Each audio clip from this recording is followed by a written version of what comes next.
What's good, y'all? It's the Demouchets, React, and we're back with another video. What we got today, C? Today we're back with another American reaction. So excited about this video. If you're new to us and we new to you, make sure you scroll down, hit that subscribe button, and turn on the post notification bell because we're on the road to 200K. And we cannot get there without you guys, alright? Join the family. Without further ado, let's get into the video. Let's get it.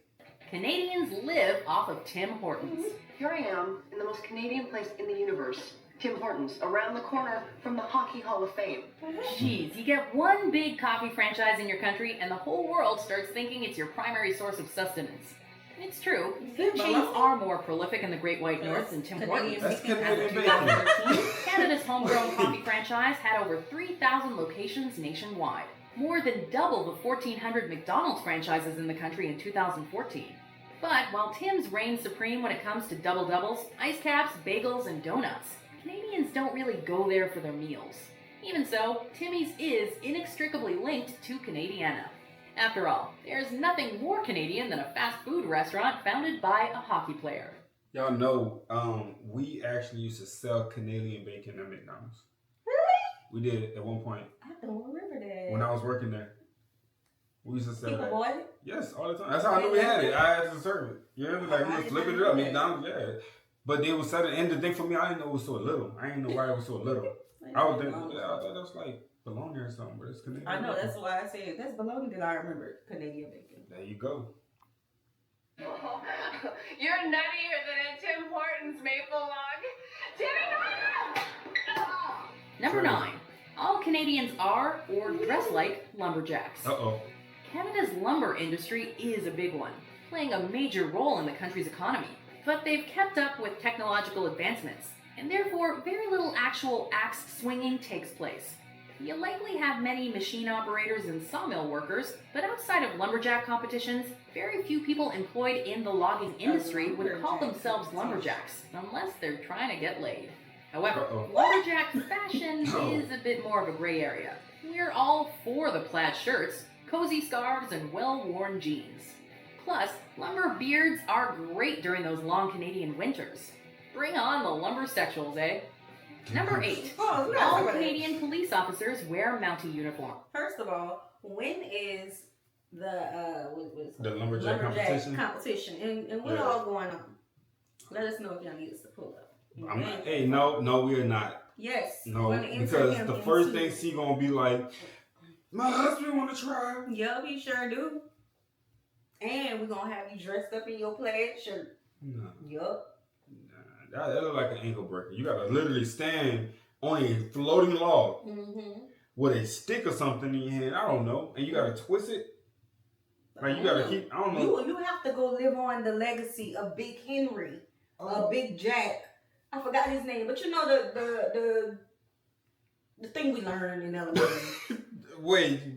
I can't think of the name right now. The beam. No, it's the man. The man. Oh no, we ain't. No, you cool. The man. You can tell me after the man. Okay, I know the man. You know, like Amit. It's Amit. Yeah.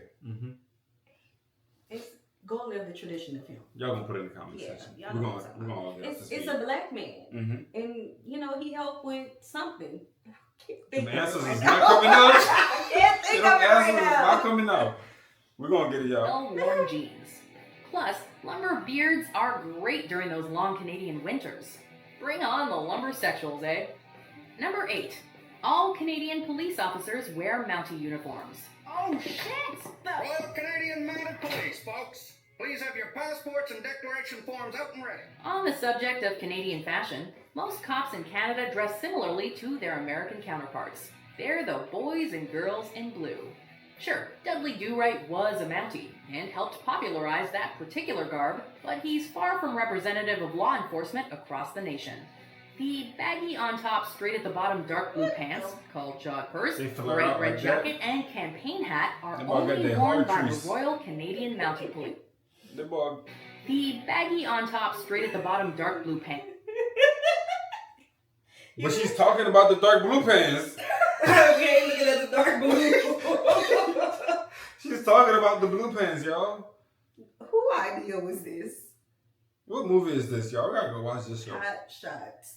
Oh, okay, That's okay. right. 1991. My bad, y'all. It's been a long You day. can't talk about me not knowing the man's It's name. been a long day, okay. Hot It's shots. right in my face. Mm-hmm. Tell us more about these pants. Pants, called jodhpurs, bright red jacket, and campaign hat are only worn by the Royal Canadian Mounted Police, or Mounties for short. And even then, Mounties only wear this outfit known as the Red Surge on formal occasions. As you can imagine, it's not the ideal crime-fighting outfit. For day-to-day operations, they sport much more conventional police attire. Many of you are wondering what's wrong with my pants. Well, we started running Yes. short of material right before they got to the knees, so don't give me any shit. Number 7. Canadians put maple syrup on everything. I happen to know everything there is to know about maple syrup. I love maple syrup. I love maple syrup on pancakes. I love it on pizza. I like to take maple syrup and put a little bit in my hair when I've had a rough week. What do you think holds it up, Sweat? Maple syrup is delicious. Given that it comes from maple trees, and that the maple leaf is the symbol of Canada, Canadians have no one to blame but themselves for this stereotype. The average Canadian probably wouldn't be caught dead putting pancake syrup on their flapjacks or waffles. That artificial stuff is pretty much sacrilege in syrup Some country. Hennessy or But something. most Canadians aren't taking shots of maple syrup and whiskey at the bar. That would leave me even worse. That gotta be Hennessy or something. I just know they not drinking no syrup. Yeah, y'all feel like y'all did put that stereotype on yourselves. Y'all flag got a leaf on it. Yeah. Syrup comes from a tree how it's made, Right. and y'all literally love syrup. Like, Right. you can't beat that. Did you think of the name yet? We went through a lot. I know it has Try to- Henry in it. Henry. Okay. See, try to revive you. I know that. Okay. Okay. Mixing it into their breakfast cereal either. Maple syrup is much more of a Quebec obsession than a Canada-wide one. But even in that province, tourists visiting from abroad are much more likely to abuse the sweet stuff than locals. What's this? Number 6. Canadians have pet polar bears, moose, and or beavers. Our characters had Oh, the pet beaver beavers. one. No. Contrary to popular belief, Canadians are not master exotic pet wranglers. Keeping a polar bear is like keeping a pet lion or tiger, as in it's a terrible idea for the average individual, and the quickest route to the ER or morgue. Moose, which can grow up to 5 feet tall. See, y'all act like Americans not gonna watch this video. There are some Americans who do be having the pet lions. Pet raccoons. Y'all know we would never be those Americans. Hyenas. Would never. So this not that far fetched, but I think John Henry. John Henry. Yes. So let us know the lumberjack. Competition to date, y'all. Right. She's okay. Hey, Let us listen, know. we watched that. That's a movie, y'all. Of John Henry. Yeah, We watched it with the yeah, kids. Y'all yeah, can the go folklore. check that out. I remember that. Mhm. Why did you just say that earlier? I didn't think I was trying. I'm proud of you. But it came through. You did. That's why I'm proud of you. You see, that's him. Cool. He came straight in my head Talk about it now. to say, Johnny Henry. Good Lord. To let you know to go to the lumberjack championship and win it. What I tell y'all, that's why we ain't talking about this again. At all. Not happening.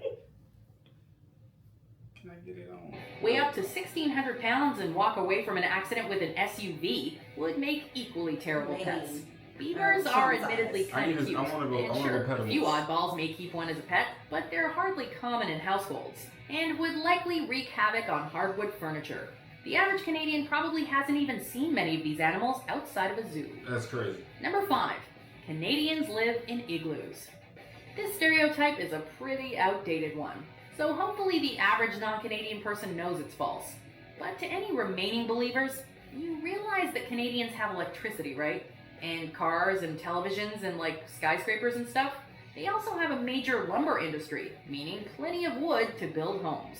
Oh, Canada also gets a little season called summer, bringing with it all the usual summer fun like warm weather and a distinct lack of snow. The crucial The only thumbs down I would give about these stereotypes is this one. Okay. Because I think it's just that they be like, oh, it's so cold out there, but they all live in igloos. Come on, be fair. Yeah. You're gonna visit and think you're gonna be in an igloo. Yes, skirts. ingredient needed to build an igloo. In short, the average Canadian does not live in an igloo, and has likely never even spent a night in one. Number 4. All Canadians play hockey. President Obama just rightly recognized as being extraordinary contributors to the American success story is Jonathan Toews, Duncan Keith, and Patrick Sharp of the Chicago Blackhawks. To be fair, Canadians do kind of kill it when it comes to hockey. Despite the fact that American NHL franchises outnumber Canadian teams by more than 3-1, roughly half of the players in the National Hockey League are Canadian. We'd be lying if we said hockey isn't incredibly popular in Canada, and it is inseparably intertwined with the nation's cultural identity. The world's first recorded organized indoor hockey game took place in Montreal, a city that would go on to form what's considered the first official hockey club. However, kids in Canada play football more than hockey for the same reason football's so popular around the world. It's much more affordable and accessible. And there's kids playing hockey on the back. It's like you want us to make fun of you. Number 3. Canadians apologize way too much. You apologize too much. I want to say sorry. Sorry. Wouldn't the world be a better place if this were true, not only in Canada but everywhere? Imagine a society where people always took responsibility for things rather than passing the buck. Sadly, this overly apologetic utopia remains a fantasy, even in Canada. Yes, Canadians do apologize a lot, often saying sorry instead of excuse me. If two Canadians bump into one another, they're both likely to apologize. But this tendency to constantly apologize, or the accompanying myth that all Canadians are super nice, is only limited to benign situations. We're gonna put the boots to you. Sorry. Sorry. We're gonna gouge your eyes out and kick your head in! Sorry. Canadians still argue, have road rage, get into fights, and stubbornly refuse to apologize. Any visitors would do well to remember that. Sorry, but it's the truth. Take off. Poser. That's it. Hey, hey. Number 2. Canada is always cold. Because I always got the same response. Canada? Wow. Must have been cold. We already touched on this when setting the whole igloo thing straight, but Canada is not an eternally frigid wasteland of ice and snow. Sangamon, what you smoking? I'm not smoking. I'm breathing. Yes, the sparsely populated far north is quite cold, like it literally reaches into the Arctic. And across the board, Canadian winters can result in many feet or centimeters of snow, as well as months upon months of sub-zero temperatures. But Canadian summers get plenty hot. The average high during the summer months in major Canadian cities like Montreal and Toronto reaches into the high 70s and low 80s. Or for you Canadians out there, the high 20s and low 30s. No one's gonna call Canada a tropical paradise, but always cold is an unfair assessment of its weather. Number 1. All Canadians say a lot. Oh, I see. Yeah, looks like you got some water leakage. You might need a hose, eh? Jose, Roberta, whatever. If you got some Latinos up here that can fix cars, that'd be great. No, I mean, it looks like you need a part, eh? Well, yeah, when it's fixed, we can celebrate, but let's deal with first things first. Some Canadians do say a quite often. But a quick tip for travelers. They don't find it interesting when you point it out. That's a great way to get punched by a Canadian, and then hear him or her not apologize. Oh my A is often used in the same context that Americans say huh or right at the end of a sentence as a way to invite a confirmation. Stanley Cup, Game 6, eh? The Rangers are about to be sorry they ever played shinny with the Canucks. It can also be used to replace pardon. In reality, many cultures have an equivalent interjection. In Canada, the use of A is very regional. Some populations use it frequently, others almost never. After all, Canada's a big country, eh? Hey, I gonna spill the mustard on my favorite shirt. Do you agree with our picks? Check out these up. Yeah, we're gonna stop right there. Make sure you guys go check them out. I feel that. I feel that. This was a nice They don't list. know. Y'all know we don't think of y'all like that anyway. Nah. This was a nice list. All right, y'all. We hope you guys enjoyed this video with us. Be sure to subscribe. We'll see you soon. Peace.